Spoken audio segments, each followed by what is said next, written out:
సమరయ అనే ప్రాంతానికి వెళ్ళాడు. పరలోకాన్ని విడిచిపెట్టి ఈ భూమి మీదకు యేసు వచ్చాడు కదా. ఎందుకు వచ్చాడో త్వరగా మీతో పంచుకుంటా. ఆయన సమరయ అనే ప్రాంతానికి వచ్చాడు.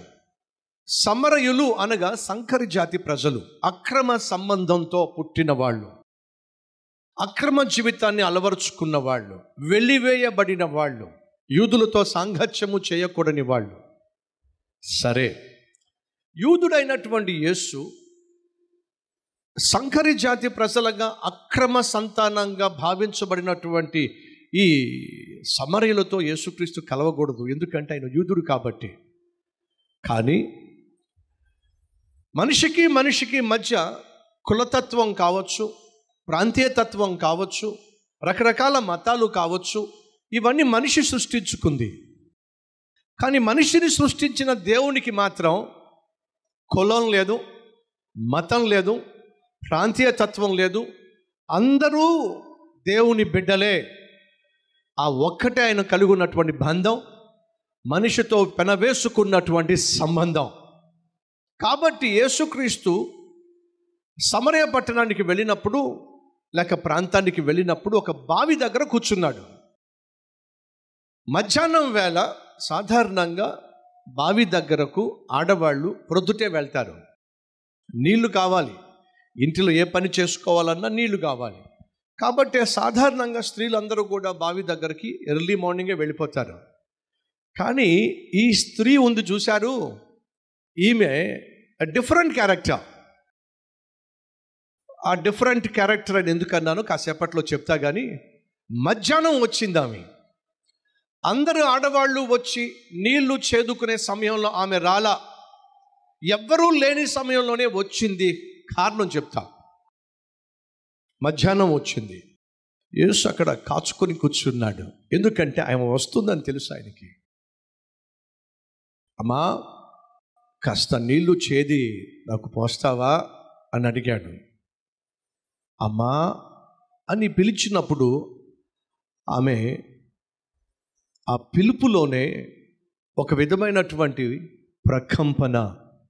నా జీవితంలో నన్నెవ్వరూ కూడా అమ్మా అని పిలవలా. ఎందుకని? ఆమె ఒక వ్యభిచారి, తన ఒళ్ళు అమ్ముకొని బ్రతికేటటువంటి ఒక వేశ్య.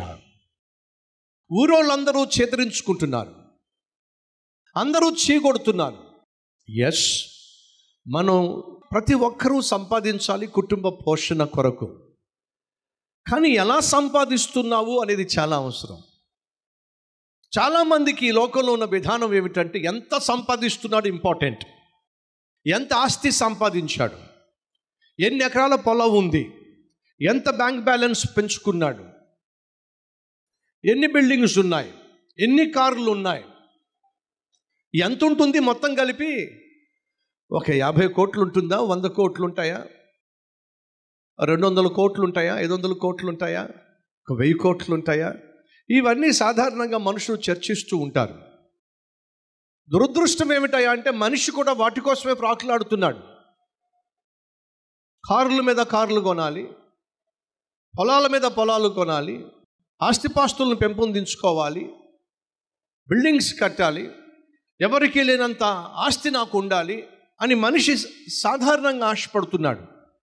కానీ ఒక వాస్తవాన్ని త్వరగా చెప్పేస్తా.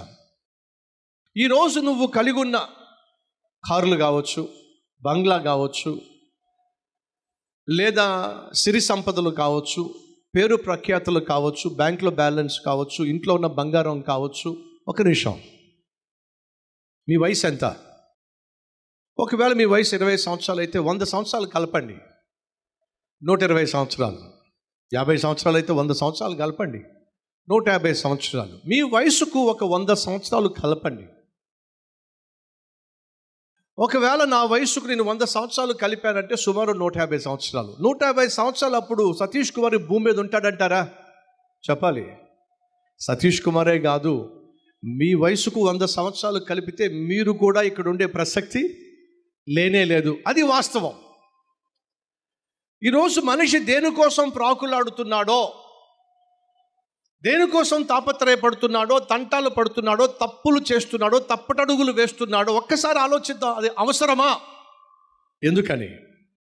ఈరోజు నీ వయసుకు 100 సంవత్సరాలు గడిపావనుకో, 130, 140, 150 ఖచ్చితంగా భూమి మీద నువ్వు ఉండే ఛాన్స్ లేదు.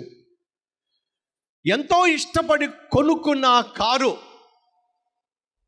ఎవరు నడుపుతారో చెప్పు? ఎంతో ఇష్టపడి కట్టినటువంటి బంగ్లాలో ఎవరుంటారో చెప్పు? 100 సంవత్సరాల తర్వాత నువ్వు చెప్పగలవా? ఎంతో ప్రాకులాడి, తప్పుడు పనులు చేసి, అన్యాయం చేసి, అక్రమాలు చేసి, అవినీతికి పాల్పడి సంపాదించినటువంటి ఆస్తిపాస్తులు ఎవరి చేతిలో ఉంటాయో నీకు తెలుసా? ఒక్కసారి ఆలోచించు. 100 సంవత్సరాల తరువాత ఆ బంగ్లాలో ఎవరుంటారు? ఏమో. నీ బంగారం అంతా ఎవరు పెట్టుకుంటారు? ఏమో. నీ ఆస్తిపాస్తి అంతా ఎవరు అనుభవిస్తారు? ఏమో. జీవితం ఎంత విచిత్రమైందో తెలుసా? నేను బ్రతుకున్నంత వరకు, మీరు బ్రతుకున్నంత వరకు స్నేహితులు కలుస్తారు, బంధువులు కలుస్తారు, సంబరాలు చేసుకుంటాం, సంతోషంగా గడుపుతాం. కానీ ఒకరోజు మనం మరణించామనుకోండి, వెంటనే మన ఫోటో పెట్టేస్తారు, దండేసేస్తారు. కొడుకులు 1 వారం ఏడుస్తారు, కట్టుకుంది 1-2 వారాలు ఏడుస్తుంది. వీళ్ళందరూ చాలా దిగులుగా ఉంటారు, చాలా బాధతో ఉంటారు. 1 వారం అయిన తర్వాత కొడుకులు సెల్ ఫోన్ మీదకి వెళ్ళిపోతారు, కూతుర్లు కూడా సెల్ ఫోన్లో బిజీ అయిపోతారు. భార్య 2 వారాలు ఏడుస్తుంది. ఆ తర్వాత ఏమే ఆ టీవీ రిమోట్ పట్టరా అని చెప్పడితే టీవీ రిమోట్ తెప్పించుకుంటుంది, టీవీ ఆన్ చేస్తుంది.